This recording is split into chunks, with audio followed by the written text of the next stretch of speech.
And for more details over the situation in Ukraine's capital, I'm joined by Vasyl Filipchuk. He is a Ukrainian foreign policy and international matters expert. Mr. Vasyl, hello there. How are you? Yes, hello. I would like to say good, but it cannot be really good. Mr. Vasyl, the West and US are saying that they are not going to interfere in Ukraine, despite their promises before this military operation. You, as an expert in this diplomacy field, as well as a Ukrainian national, what is your observation in this regard? You know, no one believed it was going to happen. Any analysis, cost-benefit analysis, showed that it would be not just stupidity, it would be tragic, horrible mistake for Russia to do. So no one of us really believed anything like this would happen. Otherwise, it would be a tragedy, the biggest tragedy of 21st century.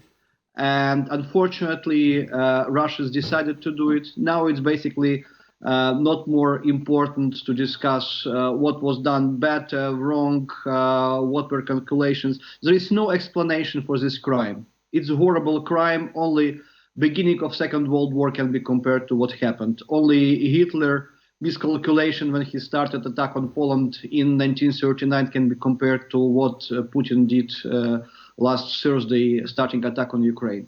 We see now how fully-fledged, full-scale war is unfolding, with thousands of tanks invading to Ukraine, encircling Kyiv, with using missile. Imagining usage of missile against Kyiv by Russia, it's really unthinkable. It's really the most horrible thing one could imagine.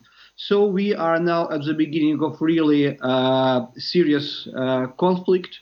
I see that our army is rather strong and is able to withstand Russian invasion. We see that the whole nation, people are getting arms, Kalashnikovs, Molotov cocktails, and on every street they will be met with horrible resistance. I think Russians will lose thousands and thousands of people, and cost which they will pay for invading Ukraine will be horrible. They will never be accepted. They never will be welcomed.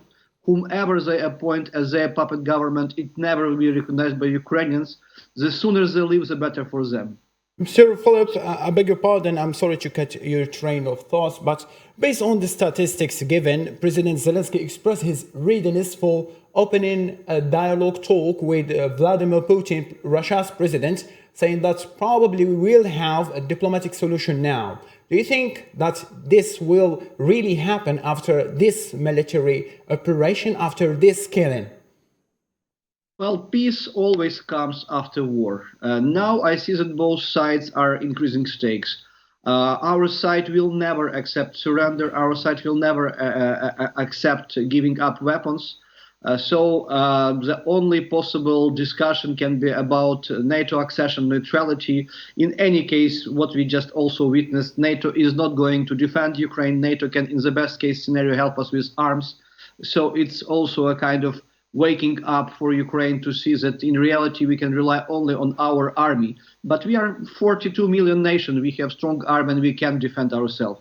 So the sooner diplomacy will start, the better for Ukrainian nation, for Russia and Ukraine. So whether Putin would accept something like neutrality status and new security guarantees for Ukraine and stop basically it's possible, but only after Russians will see some days more of their defeat around Kyiv.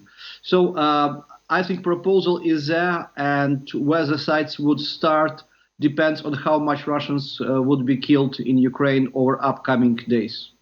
Mr. Philip, do you think that after this, let me say, between inverted commas, Ukraine was cast away, do you think that the European Union will stay united after this military operation? I think it was wake-up call for everyone, for Ukrainians and also for Russians with a healthy mind, not for those who started this terrible invasion, but also for Europe. They are rethinking a new world, and new realities in which we are. I see that they are ready to accept Ukrainian refugees, women and children who left Ukraine and are looking for safe shelter. I see that there is real readiness to insert sanctions against Russia and exclusion Russia from financial system, stopping energy trade with Russia, basically creating Russia in something like North Korea, isolated state. Is an option which we favor and which Europe, I hope, will undertake in upcoming days. Whether they would be able to make some more important and radical decisions like proposing Ukraine membership in the European Union or not, it's a big question. I'm not sure they would be able to go so far. This would significantly increase and improve Ukraine situation. But at least three issues which Europe can do, they are able and they will do.